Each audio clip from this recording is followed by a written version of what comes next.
विदेश मंत्री एस जयशंकर ने कुवैत में चिंतित रह रहे प्रवासी भारतीयों को आश्वासन दिया है। भारत में कोविड-19 की दूसरी लहर कम हो गई है। साथ ही सरकार ने महामारी को रोकने के लिए मुश्किल दिख रहे इस कार्य को भी संभव कर दिखाया है। तेल के मामले में धनी इस देश की पहली द्विपक्षीय यात्रा पर बुधवार तड़के यहां पहुंचे एस जयशंकर कई बैठकों में शामिल हुए। बैठकों के समापन पर ये प्रवासी भारतीय समुदाय को संबोधित कर रहे थे। इसी दौरान एस जयशंकर ने कहा कि कोविड-19 की दूसरी लहर अब घटने लगी है। मई की शुरुआत की तुलना में अब नए मामलों की दैनिक संख्या कम हो रही है। संक्रमण दर में भी खासा कमी आई है। तो वहीं साथ ही उन्होंने कहा कि इसका एक बड़ा हिस्सा दूसरी लहर के दौरान सरकार के व्यापक प्रयासों से ही संभव हो पाया है।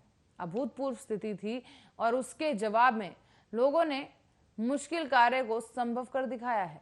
एस जयशंकर ने कहा कि उत्पादन केंद्रों से बड़े शहरों तक ऑक्सीजन पहुंचने के लिए सरकार ने सैकड़ों ऑक्सीजन ट्रेनें भी चलाई और उन्होंने कहा कि ऑक्सीजन सिलेंडर टैंकों को ढोने के लिए वायुसेना के विमानों समेत अन्य विमानों को भी तैनात किया गया था।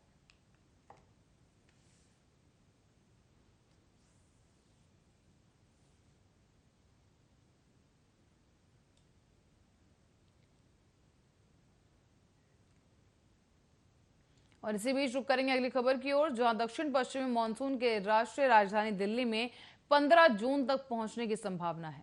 भारतीय मौसम विभाग ने शुक्रवार को बताया कि 27 जून के निर्धारित समय से करीब 12 दिन पहले ही इसने दस्तक देने की संभावना जताई है।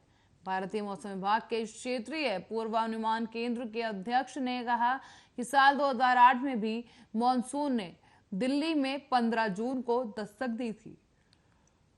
उन्होंने ये भी बताया कि स्थिति अनुकूल है और ऐसे में मानसून दिल्ली में 15 जून तक पहुंच सकता है।